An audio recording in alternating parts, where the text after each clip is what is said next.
Hello friends, இன்னைக்கு நாம் எங்கே இருக்கோம்னு பார்த்தீங்கன்னா மதுரை தெப்பக்குளத்தில் உள்ள பொட்டேட்டோ கார்னரில் தான் இருக்கோம். இங்கே வெறும் 19 ரூபாய்க்கு பட்டர் பிரெட்டு, அப்புறம் 39 ரூபாய்க்கு பிரெட் ஆம்லேட், சாண்ட்விச் பார்த்தீங்கன்னா அதுவும் 39 ரூபாய்க்கு தான். இது மட்டும் இல்லாமல் இன்னும் நிறைய வெரைட்டிஸ் இருக்குது. எக் குல்ஃபி, அப்புறம் ஸ்ப்ரிங் பொட்டேட்டோ ரோல்ஸ், இந்த மாதிரி நிறைய வெரைட்டிஸ் இருந்துச்சு. எல்லாமே டிஃப்ரெண்ட் டேஸ்ட்டாக இருந்துச்சு. மேக்ஸிமம் ப்ரைஸ் பார்த்தீங்கன்னா வெறும் 39 ருபீஸ் தான். நீங்களும் தெப்பக்குளம் வந்தீங்கன்னா இதில் ஏதாச்சும் ஒன்று ஆர்டர் பண்ணுங்கள். என்ன சாப்பிட்டீங்கிறத நமக்கு கமெண்ட் பண்ணுங்கள். நான் இன்னைக்கு இங்கே என்ன ஆர்டர் பண்ணியிருந்தேன்னு பார்த்தீங்கன்னா பிரெட் ஆம்லேட் தான்.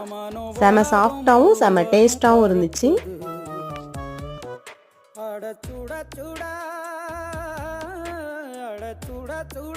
அந்த மதுர மல்லிப்பூ இட்லியே மீன் குழம்புல கொஞ்சம் புரட்டி சாப்பிட எச்சிலு ஊறுது உள்ளுக்குள்ள.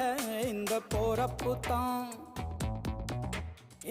போறப்பு தான் நல்லா ருசி